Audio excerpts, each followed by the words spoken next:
Welcome to the Classical Mind. I'm Dr. Junius Johnson, and I wanted to take a moment to talk with my friend Buck Holler, who is at the CiRCE Institute. And Buck is a wonderful Latinist and also does a lot of other exciting strategic work with the CiRCE Institute, helping the classical education movement put its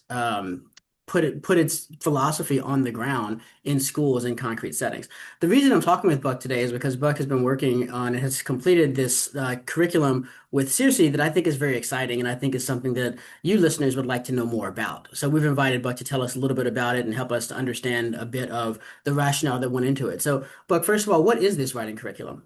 Well, first, Judy's, thanks for inviting me on and having this, allowing us to share and talk about it. But the this curriculum is something we're calling the Tapestry, and it's really for CiRCE. For years, we've been talking about the curriculum, the classical curriculum, as being the seven liberal arts. And one of the things we emphasize is the distinction between an art and a subject. Mm, And so we've come to a place where we realize instead of, talking about it and stuff, we really need to put something out there. And for years, we've had the Lost Tools of Writing, which most people are familiar with. But really, the Lost Tools is something that, while people do teach it in the middle school years, say 12, 13, 14, it's really even geared for even the older student, maybe even high school. And so, how do students, how can they prepare? What can they do in the earlier years prior to getting into something like the persuasive essay mm. that we begin teaching with Lost Tools? So, the tapestry, I think, in part, while it's been something that's been in the background of sort of CiRCE's mind for years or decades, even at this point, a lot of it does come out of some of the experience, particularly that our own Katarina Hamilton has had in the mission fields where she was teaching in multi-age settings and has done this with young kids for years. And Andrew and Katerina came together and scoped it out. And so we began putting it together. Just quickly and simply, the way that I could summarize it, perhaps, and what I like about it, love about it actually, is something that you're probably familiar with as well, is L.G. Kelly's book, 25 Centuries of Language Instruction. Mm. And in that book, Kelly makes this comment, and he says that it wasn't until the around the 17th century, around the time of the Enlightenment, that grammar, the study of grammar and literature were separated. Up Yeah. to that time, the two were always one. And then what happens is that they become separated. And so now we study something we call literature, and then we study something we call grammar. And those two, and the student doesn't see that for 2,500 years, it was one and the same thing. Yeah. And so what we're doing with the tapestry is an attempt really to conceive of those two not as two but as one. Mm. And so that's what undergirds the composition of the program. See, this is so good. As a medievalist, this is one of the things that I'm constantly having to try to help people understand is that when we talk about grammar, that includes everything we mean by literary criticism. That includes everything we mean by hermeneutics. It's if you took an English degree in college, you were studying grammar. That's really what you were doing. And that orientation is one that it takes a lot of work to reorient people these days, precisely because even though that was the case for 25 centuries, we're now coming up on, 4 centuries of the other thing and having to push back the other way. So that's really exciting. I'm really interested in the title, Tapestry. I have a couple of guesses as to why the title might be referring to, but I'm gonna hold myself back and let you tell me what the true answer is. Oh, what the true answer is? Well, if I was to really pull back the veil and see how we came to it, it wouldn't be as clean as you might want it to be. But we put a number of things on the board as we were working on it. What we did when we started it, actually, we started out with thinking of who we were writing it for. Mm, And Andrew even pushed us to name the person. So the person that we've been writing this for is a person we've called Marjorie. mm, And so in all of our conversations, it ends up being, well, how is Marjorie feeling right now about this? This is the first day she's having to do this, how is Marjorie going to do, going to approach this and so forth. And so as that developed and as we were working through it, we put a number of names on the board, and I think it was over the weekend. I came back the next week, and all of a sudden I was seeing that, on our homepage on the group project page, we had the tapestry. I was like, well, somehow it was one of the ones that we put up there, but there is I can only conjecture exactly why. I mean, there is, Katarina Hamilton is a lover of the medieval, uh, what would you say, the medieval mind, the framework, the culture.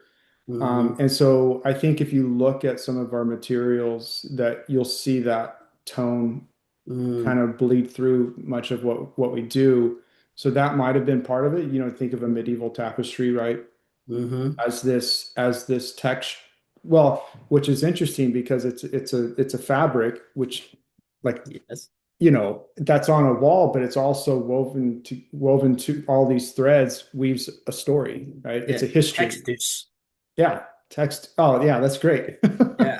Yeah, exactly right. So Such this, textile, Latin. Yeah, right? I mean, yeah, if I, as long as you're conjecturing, I'll conjecture too, right? yeah, yeah, yeah, yeah. Because a text is a woven thing, and the study of grammar and literature needing to be re-interwoven together as we're restoring what was always together and then artificially taken apart. And then as the students go through I love the implication that you aren't going to be learning literature as one thing and writing as another thing, but Right. you're going to be looking at written language as a textus, for whether you're encountering someone else's or producing your own in a similar sort of way. And I think that feels very classical to me.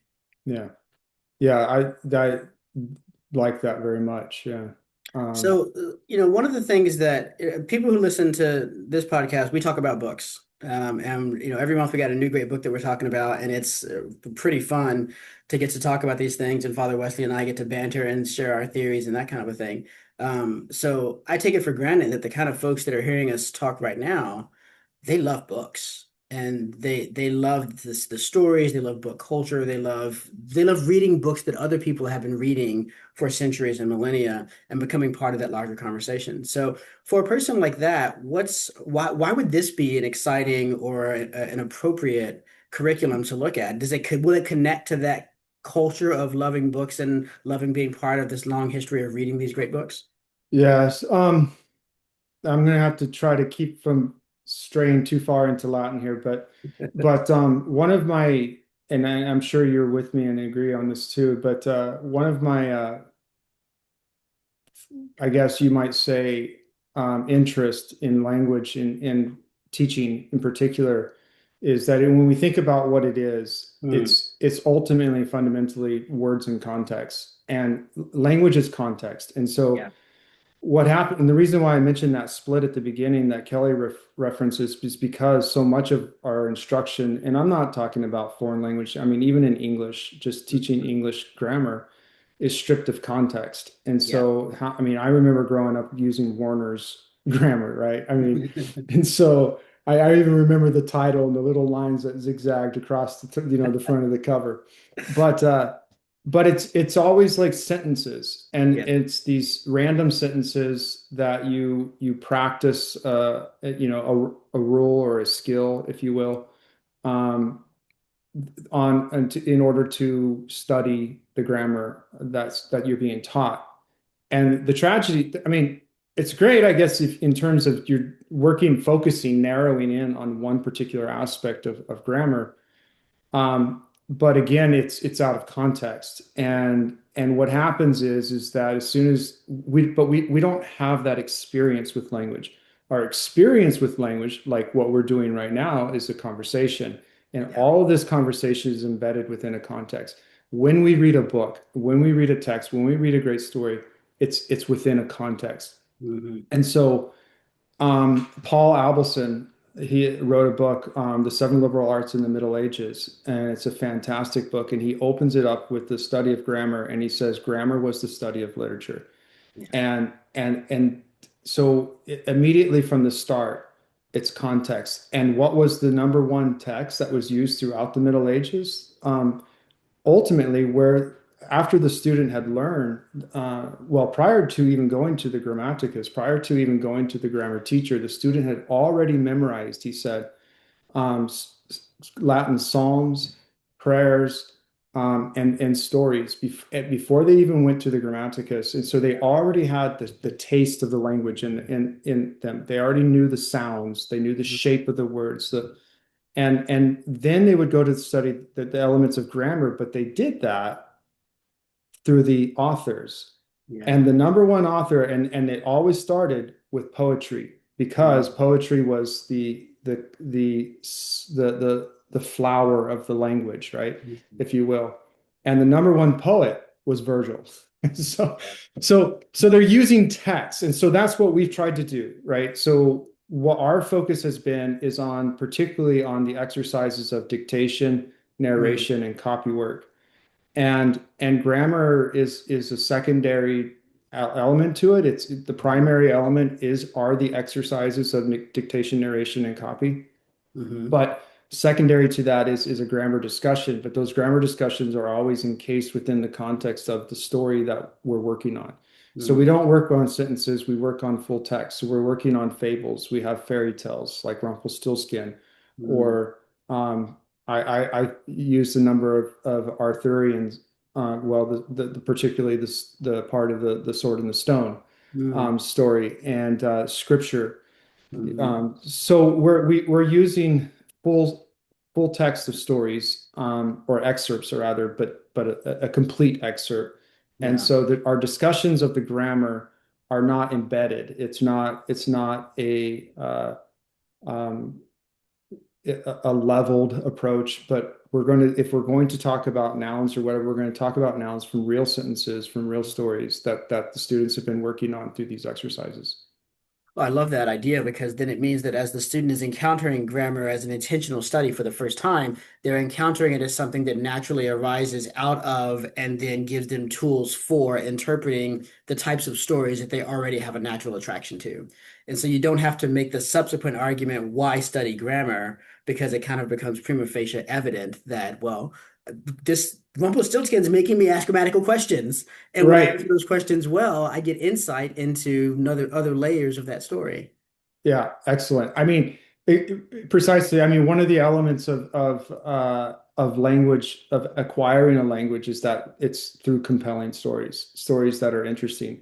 And so that I could actually read, yeah, Rumpelstiltskin, and we can talk about nouns or adjectives, Yeah. I suppose.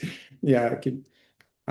It doesn't have to be something that's some dry study of something that's disconnected from anything that the world of the child, perhaps. Yeah. That is awesome. Thank you so much for your work on this. Listeners, check out the CiRCE's new Tapestry curriculum. We'll put a link in the show notes. And Buck, thanks for coming and helping me understand a little bit what you guys were trying to do with it. Thanks again, Junius.